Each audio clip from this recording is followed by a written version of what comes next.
Hey everybody, this is Andy for Stream Team Battle, and I'm lucky enough to be joined by Denson, aka PianoDensetsu, this afternoon in the days leading up to our contest this weekend on Stream Team Battle, where he'll be going up against Rob TV and the Entourage. Thanks for joining me, Denson. How's your day going? It's going well, man. Thank you for having me. Glad to hear it, and thank you for coming on to spend a few minutes with us so that people can get to know you a little bit better and simply add context to this matchup to get everybody more excited for it, as if that's even needed. But we appreciate it a lot. So I appreciate you guys. Dude, thank you. So yeah, let's talk a little bit. Yeah. So your full gamer streamer handle is PianoDensetsu. You're Yes, a pianist and a piano teacher. And as we know, video games can have pretty amazing soundtracks. So I was wondering, how intertwined are your interests in gaming and music? You know, honestly, I was blessed enough. My mom put me in piano lessons when I was 3, and she kept me in there. But growing up with things such as Super Nintendo, Nintendo 64, you had games like Super Mario World, Street Fighter 2, even the Marvel vs. Capcom games on PlayStation. Though the music to those games really set the tone as a kid. You know what I mean? It really sucked you in. And so I would be the type where I would want to listen to the music and attempt to go play them on piano. Now, whether they were successful or failed attempts, I'll keep that to myself. But the video games and piano have just always been intertwined for me, you know? And I think it's one of those things that's really kept me loving these games. Like, I'm that guy when a new Street Fighter comes out, I'm always like, I wonder how they make Chun-Li's theme this game. You know what I mean? So It's definitely been one of those things that's helped me, I think, just stay in my fighting game groove because, you know, music and fighting games will forever be connected to me. No, that's awesome. And you said that you know the success of your covers are kept to yourself, but several of them are on your YouTube channel and they're pretty great, man. So Thank you. Sorry to Thank you put so you on much. blast there, but please, if anybody's wondering about that, they can check it out there. Yeah. While we're there, youtube.com/PianoDensetsu. Yeah, man. Okay, well, that's cool to know. I appreciate that. Yes, sir.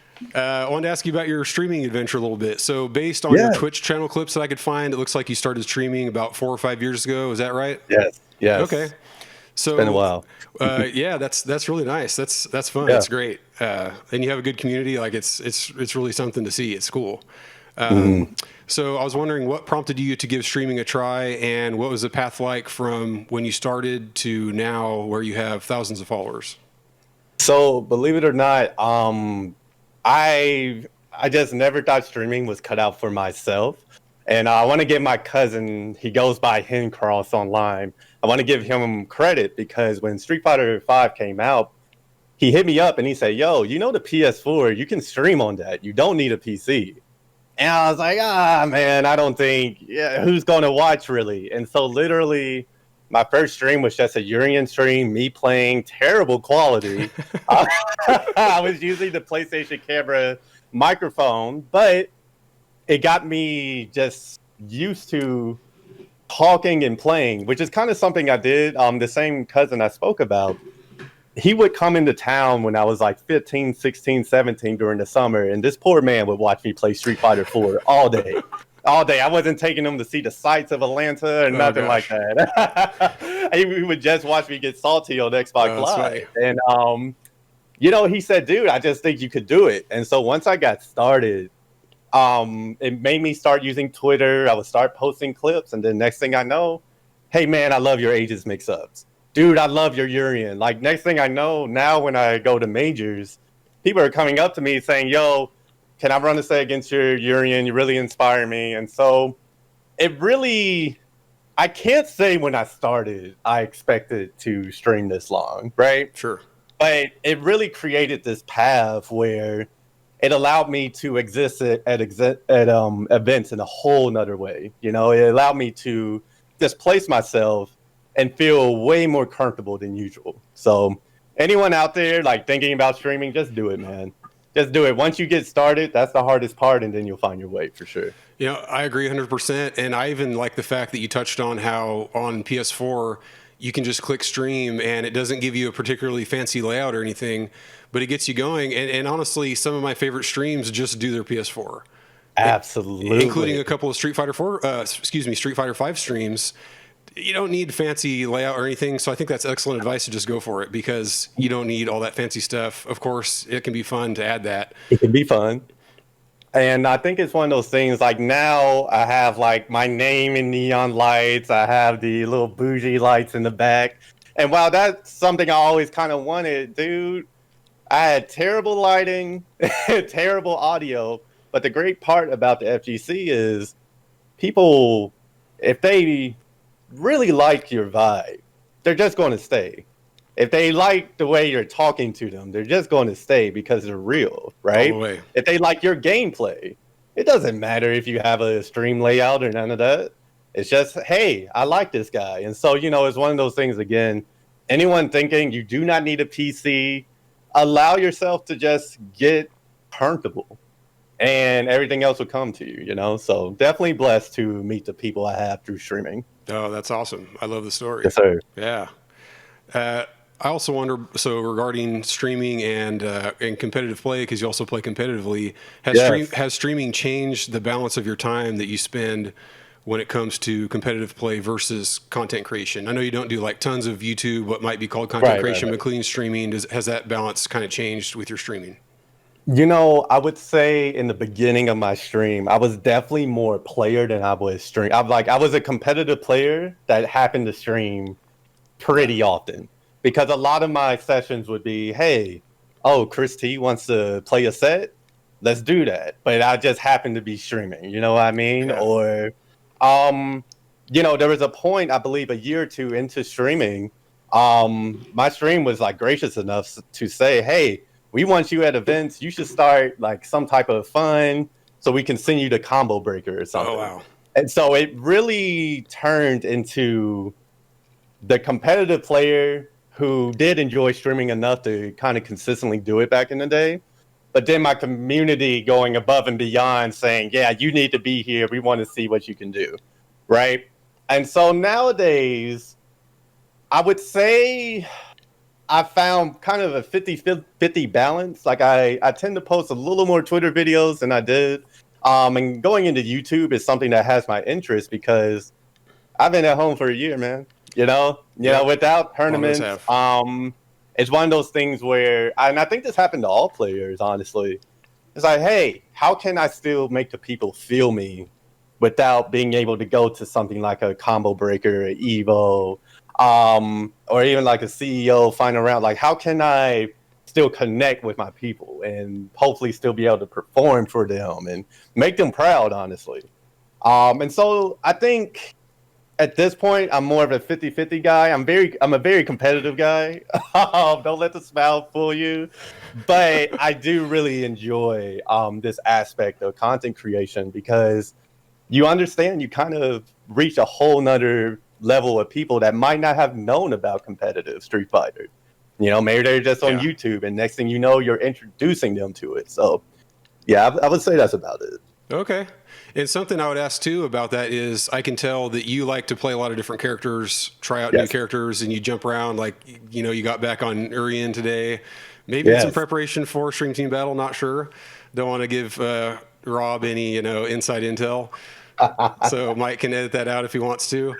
But do you feel like it's possible that having a lot of energy put into streaming and delivering content to your supporters, does that play along better with being a fighting game player who likes to try different characters? Because I feel like often the serious, I don't want to say you're not competitive. I'm not trying to say that, but the top level pros that are like full-time job Street Fighter, they don't jump around as much. So maybe it fits better with your like kind of overall goals and the direction you go to be, I'm talking about that combination might fit a little bit better. Yeah, playing multiple characters, especially early in my streaming career, was just something that I always would fall into because initially when this game first came out, I didn't have a main. I didn't have a main until Urian came out at the very end of Season 1. And I come from a Street Fighter 4, but mainly Marvel 3 background in terms of competitiveness. And, you have to learn 3 characters. Yes. But for me, that was just really fun. one of my dreams is that Street Fighter V will come out with a 3v3 character mode, because characters to me are like puzzles. They're almost like instruments, and every Sure. time you go into one, once you understand the system, you can really get the most out of them, right? And so in terms of whether it helps me or kind of hurts me, I think because of who I am, when it comes to what I enjoy, it definitely motivates me to kind of figure out what situations they're good in, and it also becomes an opportunity rather to teach. I'm a piano teacher, and teaching to me is just something I'll end up doing, and I won't even know. My Yeah. next thing I know, I'll spend like take Dan. Dan is my latest character, and at first I was struggling, but I want to show my people that, to say like, yo, I'm not just some guy when it comes to characters. You just have to. It's a lot of trial and error. Oh, Yes. this is where he's good. This is the range he's good at. And so I think it kind of helps me as a competitor, because I get familiar with matchups. I get familiar driving the character. So when I'm against them, I kind of understand what to do. And I feel like one of my strengths as a player is just the ability to kind of hop around, if you will, Yeah. Like even going back to Urian, I started with Urian, but then Sagat came out. I love Sagat. I wanted to get good with him. Then I was like, Sagat's kind of tough. You win Yeah. one Reddit tournament and you're like, oh, I'm out of here, dude. That's enough for me. And, that was kind of my journey, because Sagat taught me a lot. Akuma taught me a lot. These different characters give me different perspectives. And now that I've kind of come full circle, I feel my Urian will be better than ever. So I Yeah. think there's definitely pros and cons. It's just more so about, okay, what's the path best for you? So the plan, and I'm not saying it's right, but the plan is, after hopping around and having so many competitive experiences with different characters, now that we've kind of done a full roundabout of the character select screen, I think that will help my Urian in the end. Yeah, I agree. Especially like you said, matchups, understanding the game better, understanding all the characters. I think that's great, Absolutely. and that's really cool. Yes, sir. So regarding Stream Team Battle, what would you Yeah. say are your top one or two goals for playing in Stream Team Battle? Things like coaching up players from your community, or showing your own skills in a competitive setting against a player of Rob's caliber, or maybe you just want to participate in an exciting FGC event at a time where there are not that many events. I would say the main two for me, number one for sure, is just having my team and being able to talk with them the entire time. That's something I miss a lot from offline events. Just For seeing sure. a homie, whether they won or lost the set, there was always something to talk about. And I was able to provide a perspective that they trusted, to say, hey, yeah, you won, but at this range, if he would have played this range more, I think that's something we have to think about. And then I got into even teaching Street Fighter V to, we're just at home. Yeah. So I was like, hey, I'm already teaching piano lessons online. Let's try like Street Fighter, because I truly just love the game. And it kind of filled that void. So being able to do that in a competitive setting is honestly what has me the most excited. I watched the Chris T and 801 Strider Yeah. videos from the last Stream Team Battle on YouTube, and just seeing like I believe it was F Champ and Chris T coaching their Division 5 player. That was fun, I was right? like, yeah, I was like, yo, this is exactly what I wanted this to be. You know what I mean? While Yes. of course I'm excited to go against Rob. That's always a fun match. For me, what gives me the most joy is just being able to essentially like look at my people and say, hey, yeah, you lost that one, but try this instead. Don't get discouraged. This is what's supposed to happen. What's Yeah. going to happen when you actually solve this problem? Does he have another problem to throw at you? So that's cool. And then secondly, I would say, man, just competing in something. Yeah. I'm definitely not somebody who has entered a whole bunch of online tournaments. Last year, I won a Reddit tournament, actually, and I'm sorry, Rob, I got to bring it up. I won Sagat versus Guile in grand finals Reddit tournament. That's etched in history. It is. And once I did that, I was out of there. I was out there. I said, this is cool, but I find more joy just streaming and teaching during this online phase. But this kind of event really takes me back to even back to my marble days, where you just have multiple people that probably miss competing offline, able to hopefully replicate that in a team setting. So that would be my second honorable mention is going against Rob. But like I said, I've taken the tournament from Rob, so I'm okay there. That may have been a year ago, but I'm still pretty satisfied. And hopefully we can add to that. Yeah. Oh, yeah. Maybe you can keep that belt. Yes, sir. Oh, that's nice. And so you mentioned, so was Marvel 3 your first competitive fighting game then, would you say? So I would say so. Technically, my first tournament was at a venue called Battle in Baru in Atlanta. And man, I want to say that was probably 2010. And while I was there, I don't think Street Fighter 4, I played Dudley in Street Fighter 4, which is my favorite Street Fighter character, but I was definitely there just as a baby. You know what I mean? Just pure combo monster, no sense of neutral whatsoever. Just, hey man, if I hit you, you die. And sounds like really a Marvel 3 player to me. Right. And so naturally, when Marvel 3 came out, I'm like, oh wow, you can get a hit and they die every time, Yeah. And Marvel 3 is just where I met some people that, I was the youngest in the group every time. At that point, I was like 17, 18. Didn't have my license at the time. And so I had a lot of big homies, if you will, that were, more so 23, 24, that really took care of me. And they said, hey, Denson, we're going to CEO. Would you want to go? No concept of it. I was like, okay, sure. And that's where I really got a taste of just how the FGC can be competitively. And Marvel 3 is what really lit that fire for me. Initially I started off as a Phoenix Wright player. I went to Atlanta local and it's like, okay, this is not the way. Let me play Wesker. Let me play Doom. And so Marvel 3 for sure, I will forever say those are my roots.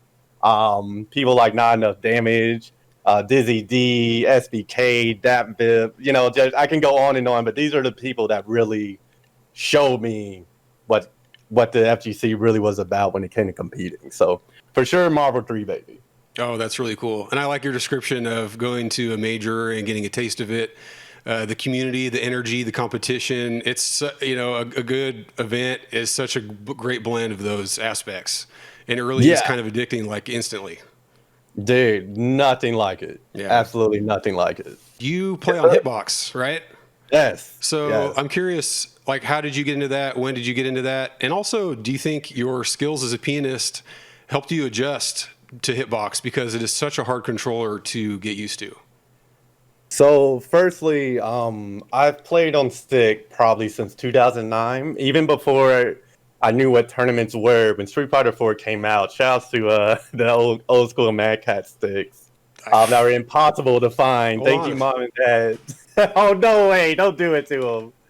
Yes! This Brooke mod still going strong.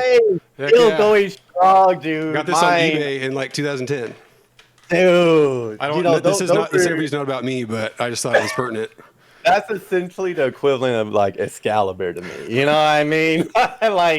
That controller right there is where it all started for me. And that's awesome. I went from 2009. Man, I think I've been playing on Hitbox for about two and a half years now. Nice. And honestly, it's something even back in the Marvel 3 days, Hitbox was around, but it was very intimidating, right? Especially to a younger version of myself. And everyone always said, hey, you play piano. I think you would like this. It's like, man, get that cheat box out of here. I'm like Daigo, I'm going to use a stick like Daigo does. Mad Cat's like Daigo, right? But once I started playing Sagat on stick, he was my first true Shoto character, right? Where deep ping was very important.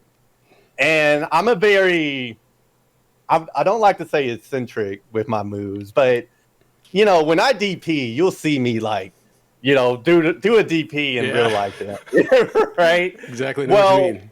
When I was on stick, I had a tendency to throw my shoulder into it, and I just remember one time my shoulder was sore, and I was like, okay, you know what? Let me fix it. Dude, I was literally just going in because I had never like DP mainly as an anti-air, and with Sagat it's necessary. Yeah. You know, it's not like Urian where I can just crouch and hit him with one of these. I had to go in, but because I was like going in so hard, I was like, okay, this is weird. So shout out to Alex Valle. He helped me a lot when it came. He's like, dude, you got to rub the corners. You don't have to use your whole arm. Yeah. And even though I got better, it was the LCQ. I don't remember what year it was at this time. I want to say 2018 maybe or 2019, but probably 18. I got eliminated. And I said, you know, in Vegas, you always have a long walk to your hotel room, right? It's a long and so one. you have a lot to think about. You see all these freaking, you're looking at the slot machines. You're like, oh, man, maybe I can win at that. But I say, you know what? I'm sad. I'm going to my room. And when I get to my room, Hitbox just came in my head. And I was like, it's off season. I have until March. Maybe I can get good at it. So literally, I pulled out my phone in my hotel room after I got eliminated, ordered one so it would be there when I got back home. Nice. And instantly, I can't even explain it to you. Perfect match. And to answer your other question, 100%, I do think playing piano for so long helped me. And anytime I'm teaching someone on Hitbox, I tell them, hey, this is going to take a while. Like I went to getting top 3 and winning some of my locals to literally going 0-2. Yeah. And as a player, obviously that hurts because we all have a lot of pride. But just like with learning a character, you got to see the end game, right? Yes. And again, that kind of goes back to your stream question. Streaming really allowed me to go, hey, you know what? Let's make an account called Hitbox Densetsu, and let's learn from rookie to master or grandmaster. And my stream is so supportive. Hitbox took notice, and next thing you know, I'm like actually being partnered with Hitbox, and it's something that really, I guess, took a life of its own. And literally, ever since I touched the Hitbox, I haven't looked back. Oh wow. I haven't looked back. That's a big mistake people make. You know, once they get it, they want to get good again, so they go back to their controller of choice or previous controller of choice. But for me, I was very dedicated, and I do think it's worth it in the end, you know? Oh, definitely. And so you said you didn't look back, but was it so natural that you didn't have to look back, or did you ever question it and think, oh man, if I just went back to the other controller, I could do better? So was it tough? Because I think that's the dilemma people get into. Like you said, they just want to win. So was it more natural for you, or did you experience that yourself? I definitely experienced losing a lot more than I was used to, losing against players that, you know, initially I had an easier time against. And now when I go to my local, they just body me. But at that point, I think you have a choice. You can go, you know what, I'm coming back next week with the Mad Cats, and I'm going to beat all y'all, right? Or you could say, hey, I know what my end game is. This is 100% worth it. Yeah. What are you going to do? And while I do think my piano playing skills helped me, it didn't get rid of that initial, oh man, I'm losing more. So I started playing things like 2D games, you know, even playing something as simple as a platformer just to get used to the directional inputs. Yeah. And when you lose a platformer, you're not losing against anybody. You just die, right? You might have to game over, but that's cool. You can only blame yourself. So that was right. It's like, oh man, I just suck, I guess, you know. Yeah. So, you know, that's easier to deal with than going, man, I would have beat this guy. Whatever. You can't give in to those emotions, right? So It was definitely quite the journey, and I would say it probably took me, I want to say about 4 or 5 months to become like proficient on it. I think I got it in January, and then. What you wouldn't happen to know when Combo Breaker usually? What month does Combo Breaker usually fall on? Oh god, isn't it usually like one of the earlier ones in the calendar year, like a spring? I want to say like maybe March, April-ish. Yeah. At that point, that was really like my first major on Hitbox, and I had gotten the same place. I want to say like 49th, as I did the year prior on Stick. So I really feel it's just one of those things. If you dedicate yourself to it, you can get proficient on it. It's just. You have to, like everything else in life, you just have to get through that barrier. Oh, absolutely. And I think that's the right mentality. Have the end game in mind. And if you're committed, you can do it because you can get used to any controller. I'm used to stick, but I could play on pad if I did pad a while. I could play on hitbox if I did hitbox for a while. So I think that's absolutely the case. 100%. Yeah. So the last question I have for you is, do you have any words for Rob and the Entourage leading up to Saturday's Stream Team Battle Contest? The Entourage. Oh my God. The Entourage. How cheesy can you be? This man gets partner and doesn't know how to act, right? I know. You can say it. You don't have to say it, but I know. This man, when I watched this trailer, I figured it would be something. Team Densetsu. Shouts to my logo up there. Want to give a special shout to Rando for using my logo in the most dope way ever. Rando's the man. But you see Team Densetsu, and I'm expecting Team Raw TV, but no. This man got partner and he doesn't know how to act. So he took his Hollywood partner money and got a logo. I see the little movie tape, Rob. I see you. I am proud of you. It's a little extra, but it's cool. It's cool.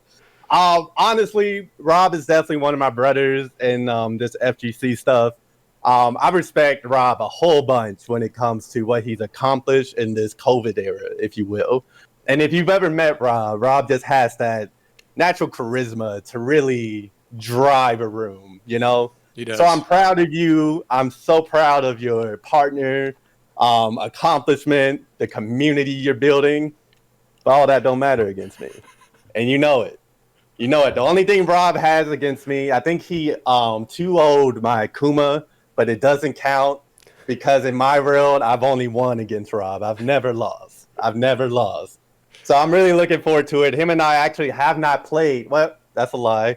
Actually, Mr. Expanding Man, I told you I've been learning Dan, and unfortunately, I had to take some points from an individual I really expect, and that happens to be our opponent, Rob TV. 2 sets, by the way, but I won't bring the Dan out. Because I don't want to embarrass you. You're doing too good. You're doing too good right now. So I'm gonna bring out the Urian, have a proper match with you, and I wish you luck. I wish you and your community. I think he's holding tryouts right now. What a try hard.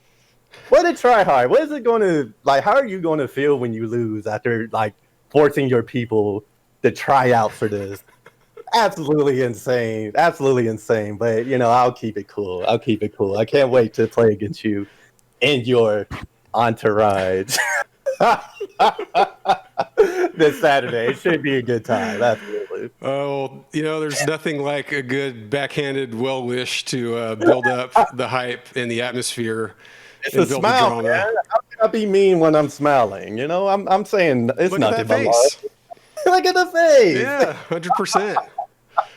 But it should be a good time. And, again, like I said, Rob is one of my brothers. So I'm very happy that I get to experience this with Rob, Well, I'm glad. It is going to be super fun. And thanks for your time, Denson. Much appreciated. Sir. Thank you, guys. I really appreciate what y'all are doing. This is, honestly, the event hasn't even started yet. And I'm just happy the way it's going so far. So really appreciate the work you guys put in because it's a whole lot of work, and I want to be sure to give love to the people really trying to capture that essence of offline, while we're still kind of stuck in our houses Street Fighter wise. We appreciate people that actually take the time to say, hey, let's give the people something to actually enjoy. So thank you guys, truly. Absolutely. Appreciate the kind words, and I agree 100%. So thanks for that, and we will see you all on Saturday. Peace.